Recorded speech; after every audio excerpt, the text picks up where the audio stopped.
కాశీతో సమానమైన క్షేత్రమనే మనం నిరూపిస్తున్నారు. కార్యసిద్ధి గణపతి గోపురం మీద ప్రధాన గోపురం పైన ఉంది. అంటే మనం ఏ కార్యం కూడా తలంచుకున్నా అది శుభకరమవుతుందని.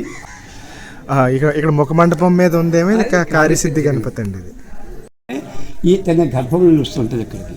ఇదే భక్తులు తీర్థముగా ఉపయోగిందని శిరస్సు మీదను నోటి ఎందు వేసుకుని ఆ తీర్థాన్ని శరీరాన్ని కూడా రాసుకుంటూ ఉంటారు.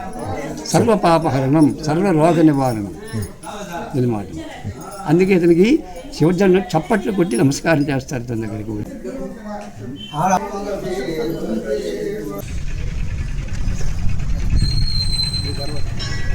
హాయ్ అండి, నేను మీ రామారెడ్డి. ఈరోజు ఏంటంటే మనం మరొక వీడియోతో ముందుకు వచ్చామండి. అది ఏంటంటే మనం ఏంటంటే దక్షిణ కాశీ అని పిలువబడే శ్రీమంగళలింగేశ్వర స్వామి దేవాలయానికి మనం వచ్చామండి. దీన్ని ఏంటంటే మనం దక్షిణ కాశీ అని ఎందుకంటారంటే ఇప్పుడు మన కాశీలో వారాహి అమ్మవారు ఉన్నారు, అంతేకాకుండా ఇక్కడ కూడా లోపల వారాహి అమ్మవారు ఉన్నారండి. అంతేకాకుండా మన కాశీలో దుండి గణపతి అంటే 2 గణపతులు ఉన్నారండి. ఇక్కడ కూడా మనం లోపలికి వెళ్తే 2 గణపతులు ఉంటారండి. అందువల్ల దీన్ని ఏంటంటే దక్షిణ కాశీ అనేసి అంటారు. అంతేకాకుండా ఈ క్షేత్రంలో అడుగు పెడితేనే మనకి మోక్షం వస్తుంది అనేసి మనకి పెద్దలు కూడా మనకి స్థల పురాణం ప్రకారం ఇక్కడ మనకి చెప్తారు. దీన్ని ఏంటంటే శ్రీముఖలింగమే కాదండి, పూర్వం ఏంటంటే దీన్ని మధురేశ్వర ఆలయం అని కూడా అన్నారు. అంతేగా దీన్ని ఏంటంటే ఒడియా రాజులు పరిపాలించేవారండి దీన్ని. అందువల్లే దీని నిర్మాణ శైలి మొత్తం కూడా అంతా మనకి ఏంటంటే ఒరియా శైలిలో ఉంటుందండి. ఇది గట్ట మొత్తం అంతా నేను చెప్పాను కదండి. ఇంకెందుకు ఆలస్యం, పదండి వీడియోలోకి.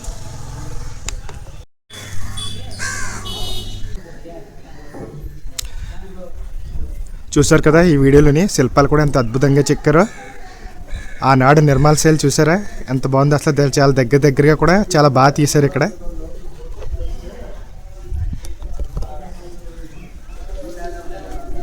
ఇది శ్రీముఖలింగ క్షేత్రం శ్రీకాకుళానికి 50 కిలోమీటర్లో ఈ మహాపుణ్యక్షేత్రం స్వయంభుగా వెళ్తున్న క్షేత్రం. అయితే ఈ క్షేత్రంలో ఒక్కటి తక్కువగా కోటిలింగాల క్షేత్రం, కాశీతో సమతుల్యమైన క్షేత్రం దక్షిణ కాశీ. ఈ క్షేత్రంలో అష్టదిక్పాలు కూడా ఇక్కడ దేవతల చేతను నిర్మించబడి ఉంది. అష్ట గణపతులు కూడా ఈ క్షేత్రంలో ఉన్నారు. ఇదే చింతామణి గణపతి, శక్తి గణపతి, దుండీ గణపతులు, సాక్షి గణపతి, కార్యసిద్ధి గణపతి, నాట్య గణపతి, సిద్ధి గణపతి అనమంటూ ఉన్నారు ఈ క్షేత్రం. అయితే ఈ చింతామణి గణపతి అనేది ప్రథమ దైవం. అందుకే భక్తులు ఎంట్రన్స్లో దిక్పాలకుల దర్శనం చేసేటప్పుడు చింతామణి గణపతిని దర్శనం చేసి దిక్పాలకులని దర్శిస్తుంటారు. జన్మించిన నక్షత్ర మంది ఏ దోషములున్నా ఈ చింతామణి గారిని దర్శించిన మాత్రాలను సర్వము తొలగిపోతాయని శాస్త్రాలు కూడా చెప్తున్నాయి. అందుకే చింతామణి నుండి అయితే నిండుని అర్థం అండి. అంటే కాశీలో కూడా లాగానే ఒకే పీఠం పైన 2 గణపతులు నడుస్తూ ఉంటాయి. అందుచేతనే ఈ క్షేత్రంలో కూడా దుండీ గణపతి నిర్మించబడి ఉంది దేవత. అంటే ఇది అర్థం ఏమిటి?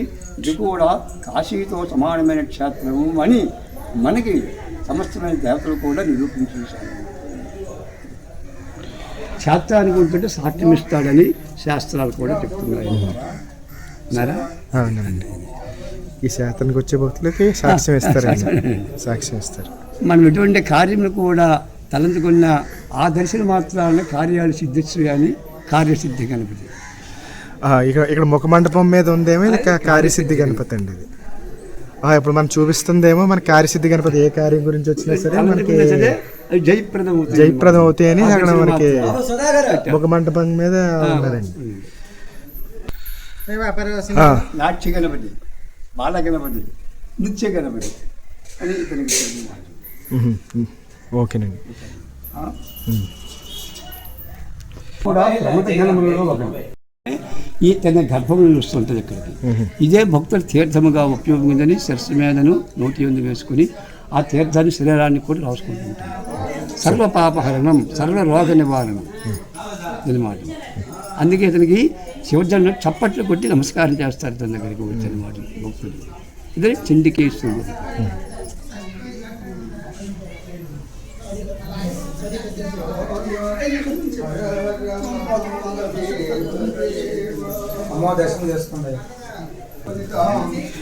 ఏమండి ఇక్కడ ఉన్న వినాయకుడి పేరేటండి? సప్తమాతలతో అదే బ్రాహ్మణి, ఆ, మహేశ్వరి, కౌమారి, వైష్ణవి, వారాహి, ఇంద్రాణి, చాముండేశ్వరి, వినాయకుడు, ఇద్దరు చలికత్తలు. విజయ విజయ. జయ విజయ. ఇక్కడ వినాయకుడి పేరేటండి? అక్కడ ఏమో నాచి గణపతి అంటారు, ఇక్కడ ఇక్కడ సిద్ధి గణపతి. సిద్ధి గణపతి అండి. చూసారా?